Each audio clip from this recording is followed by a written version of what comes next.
ভারতের Adani power plant থেকে প্রায় ৯২৫ মেগাওয়াট বিদ্যুৎ জাতীয় গ্রিডে যুক্ত হওয়ায় দেশের বিদ্যুৎ পরিস্থিতিতে স্বস্তির আশা দেখা দিয়েছে। বাংলাদেশ বিদ্যুৎ উন্নয়ন বোর্ড জানিয়েছে, ইতোমধ্যে প্ল্যান্টটির দ্বিতীয় ইউনিট জাতীয় গ্রিডের সঙ্গে সমন্বয় শুরু করে এবং বর্তমানে এই ইউনিট থেকে ৯২৫ মেগাওয়াট বিদ্যুৎ সরবরাহ করা হচ্ছে। পর্যায়ক্রমে সরবরাহ আরও বাড়বে বলে জানিয়েছে বিপিডিবি।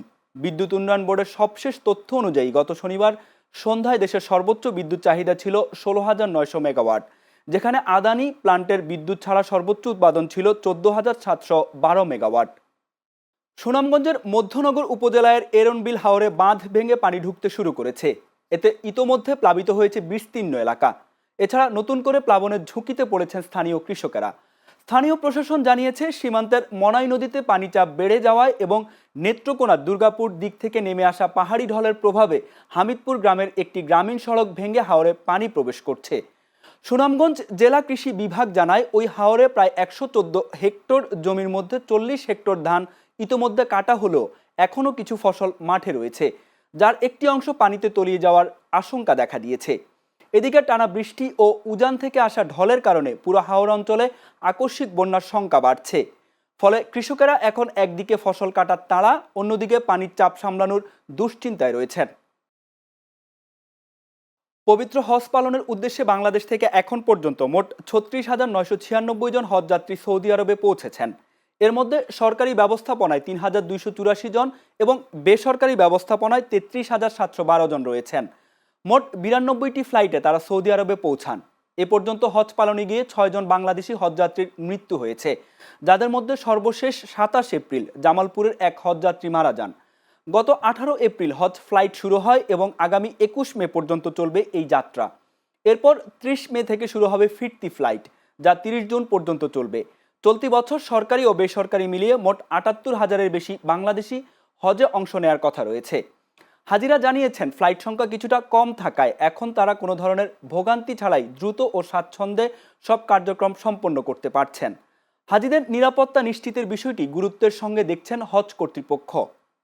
আমি সরকারিভাবে কিন্তু আবেদন করছি, ঘরে বসে কোনো হয়রানি হয়নি, এত সুন্দর ম্যানেজমেন্ট, কোনো টেনশন করতে হয়নি। একটু ফাঁকা টাকাতে এত আমার চলাফেরা করতে সুবিধা, কোনো গ্রাম না, কোনো কিছু না, ভালো ইনশাল্লাহ এটা। এবং আমরা ঘরে বসেই ই হজ ব্যবস্থাপনার মাধ্যমে আমরা মোবাইলে সকল তথ্য পাই, ইনশাল্লাহ কোনো ভোগান্তি হচ্ছে না। দেশে গত ২৪ ঘন্টায় হাম ও হামের উপসর্গে আরও ৫ জন শিশুর মৃত্যু হয়েছে বলে জানিয়েছে স্বাস্থ্য অধিদপ্তর। এর মধ্যে একজন নিশ্চিতভাবে হামে এবং ৪ জন হামের উপসর্গ নিয়ে মারা গেছে। একই সময় ১,৩৫৮ জন সন্দেহজনক রোগী শনাক্ত এবং ৯০ জনের শরীরে হাম নিশ্চিত হয়েছে। সরকারি হিসাব অনুযায়ী গত ৪৪ দিনে হাম সন্দেহে মোট মৃত্যুর সংখ্যা দাঁড়িয়েছে ২২০ জনে, আর নিশ্চিত হামে মৃত্যু হয়েছে ৪৪ জন শিশুর। সব মিলিয়ে মোট মৃত্যুর সংখ্যা বেড়ে ২৬৪ জনে পৌঁছেছে। স্বাস্থ্য অধিদপ্তরের কন্ট্রোল রুমের তথ্য অনুযায়ী গত ১৫ই মার্চ থেকে এখন পর্যন্ত ৩০,০০০-এর বেশি মানুষ হামের উপসর্গে আক্রান্ত হয়েছে। আমরা ভোলা মেডিকেলে ভর্তি ছিলাম নিউমোনিয়ার জন্য। তখন আমরা প্রাইভেট ডাক্তার দেখাইছি, তো আমাদের রিপোর্টে ধরা খাইছে ওর হাম রোগে আক্রান্ত। তখন আমাদেরকে এই জায়গায় পাঠাইছে ঢাকা ডিএমসি নোয়াখালী মেডিকেল। ৩-৪ দিন যাবত বাবুর অনেক জ্বর ছিল, প্রচুর জ্বর। তারপর জ্বর থেকে ঠান্ডা থেকে তারপর ডায়রিয়াতে, তারপর ব্রাহ্মণবাড়িয়াতে জেলা ভিত্তিক ডাক্তার দেখানোর পরে তখন উনি নিশ্চিত করছে যে হাম হয়েছে বাচ্চা। তখন আর ওইখানে আর ভর্তি করি নাই, তখন সোজা এখানে নিয়ে আসে। এখন আপাতত আগের থেকে অবস্থা একটু ভালো।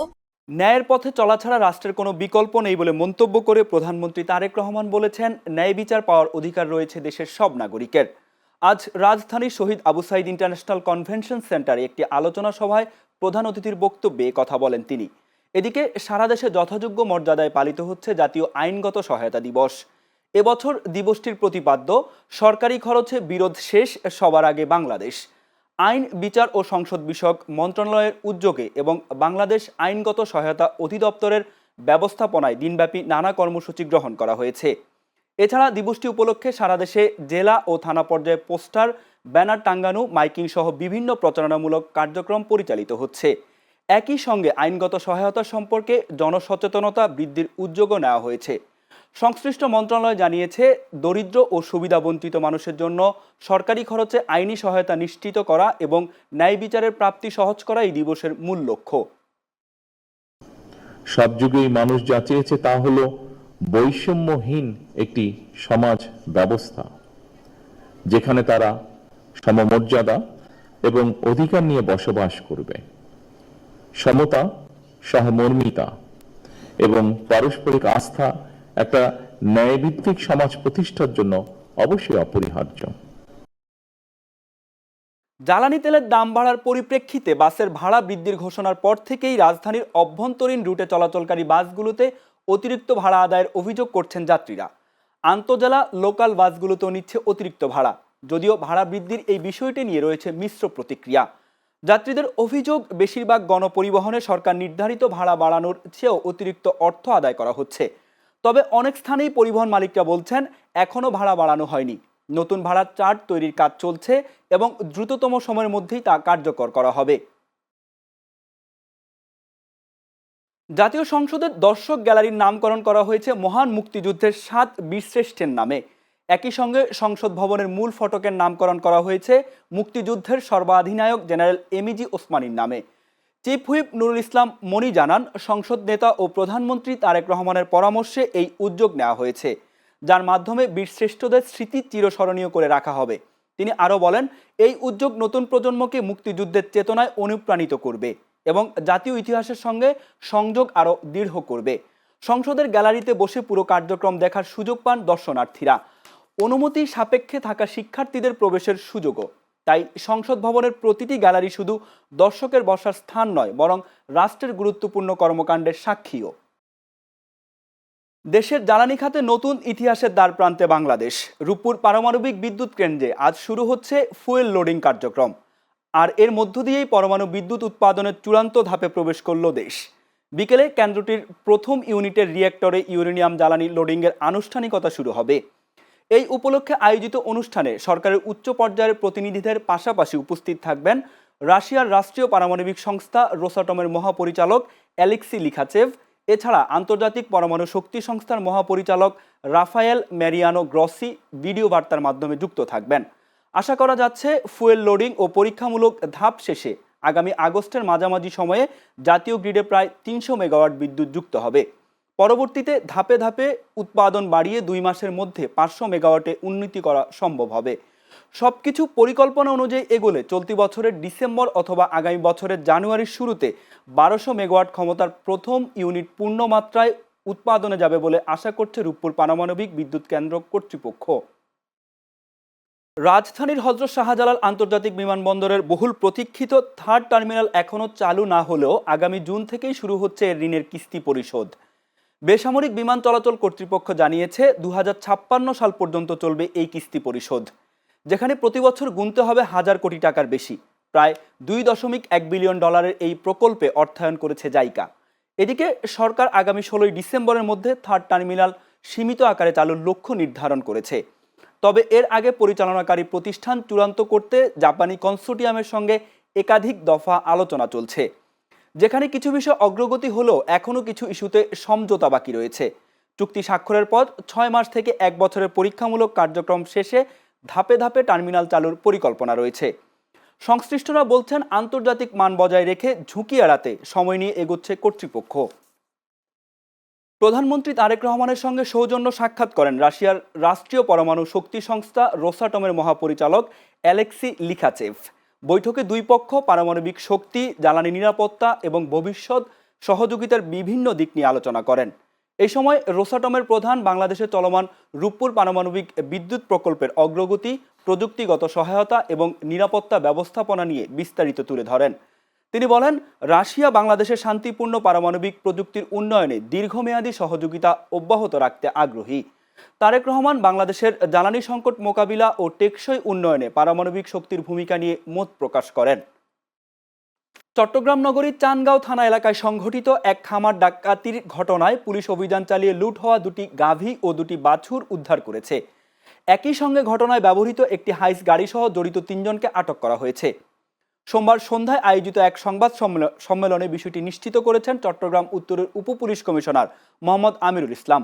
তিনি জানান, চানগাঁও থানার শমশের পাড়া এলাকায় একটি গরুর খামারে 5-6 জনের একটি সংঘবদ্ধ ডাকাত দল রাতে খামারে প্রবেশ করে। এ সময় খামারের কর্মচারী মোহাম্মদ সালাউদ্দিনকে বেঁধে রাখে। সংবাদ সম্মেলনে আরও উপস্থিত ছিলেন চান্দগাঁও থানা অফিসার ইনচার্জ মোহাম্মদ নূর হোসেন মামুন, এসআই নূরে আলম ও এসআই অরুণ কুমার চাকমা সহ অন্যান্যরা। যুক্তরাষ্ট্রের ফ্লোরিডায় হত্যাকাণ্ডের শিকার বাংলাদেশি শিক্ষার্থী নাহিদা সুলতানা বৃষ্টির পরিবারের পাশে দাঁড়াতে মাদারীপুরের তার গ্রামের বাড়ি পরিদর্শন করেছেন জেলা প্রশাসক মর্জিনা আক্তার। সোমবার সদর উপজেলার চর গোবিন্দপুর গ্রামে অবস্থান করে তিনি শোকসন্তপ্ত পরিবারের সদস্যদের খোঁজ খবর নেন এবং গভীর সমবেদনা জানান। এ সময় জেলা প্রশাসক নিহত শিক্ষার্থীর পরিবারের সদস্যদের সান্ত্বনা দিয়ে বলেন, যে কোনো প্রয়োজনে সরকার তাদের পাশে থাকবে এবং সর্বোচ্চ সহায়তা প্রদান করা হবে। পরিবারের পক্ষ থেকে বৃষ্টির মরদেহ দ্রুত দেশে ফিরিয়ে আনার দাবি জানানো হলে তিনি প্রয়োজনীয় ব্যবস্থা গ্রহণের আশ্বাস দেন।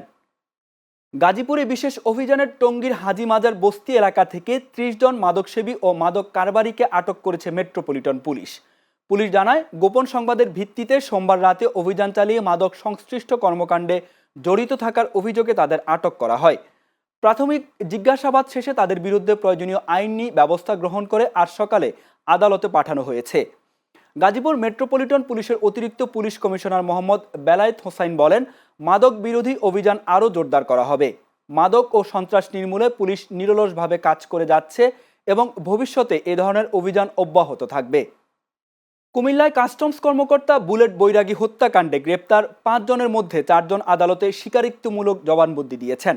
একই ঘটনায় অপর এক আসামি 3 দিনের রিমান্ড মঞ্জুর করেছেন আদালত। সোমবার বিকেলে 5 আসামিকে কুমিল্লা আদালতে হাজির করা হলে মামলার তদন্ত কর্মকর্তা সদর দক্ষিণ থানার উপপরিদর্শক টিটু কুমার নাথ তাদের 10 দিনের রিমান্ড আবেদন করেন। পাশাপাশি 4 জনের জবানবন্দি গ্রহণের আবেদন জানানো হয়। আদালতের ইন্সপেক্টর মামুনুর রশিদ বিষয়টি নিশ্চিত করে জানান, একজনের 3 দিনের রিমান্ড মঞ্জুর হয়েছে এবং বাকি 4 জন আদালতে স্বীকারোক্তি দিয়েছেন। র্যাব জানিয়েছে, গ্রেপ্তারকৃতরা একটি পেশাদার ছিনতাইকারী চক্রের সদস্য। তারা আগে থেকে রেলওয়ে ডাকাতির মামলার আসামি এবং যাত্রী নিহত বুলেট বৈরাগী গোপালগঞ্জের টুঙ্গিপাড়া উপজেলার ডুমুরিয়া গ্রামের বাসিন্দা সুশীল বৈরাগীর ছেলে। ব্রাহ্মণবাড়িয়ার কসবা সীমান্তে অভিযান চালিয়ে প্রায় 1 কোটি টাকা মূল্যের ভারতীয় অবৈধ উন্নত মানের শাড়ি ও 3 পিস জব্দ করেছে বিজিবি। মঙ্গলবার সকালে এক প্রেস ব্রিফিংয়ে বিষয়টি নিশ্চিত করে বিজিবি জানায়, বিজিবি 60 ব্যাটালিয়নের অধিনায়ক লেফটেন্যান্ট কর্নেল SM শরীফুল ইসলামের নির্দেশনায় বিশেষ অভিযান পরিচালনা করা হয়। এ সময় অভিযানে বিপুল পরিমাণ ভারতীয় উন্নত মানের শাড়ি ও 3 পিস জব্দ করা হয়, যার মূল্য 94,30,000 টাকা। সুলতানপুর ব্যাটালিয়ন সীমান্তে নিরাপত্তা রক্ষা ও চোরাচালান প্রতিরোধে নিয়মিত অভিযান ও গোয়েন্দা তৎপরতা অব্যাহত থাকবে বলে জানায় বিজিবি।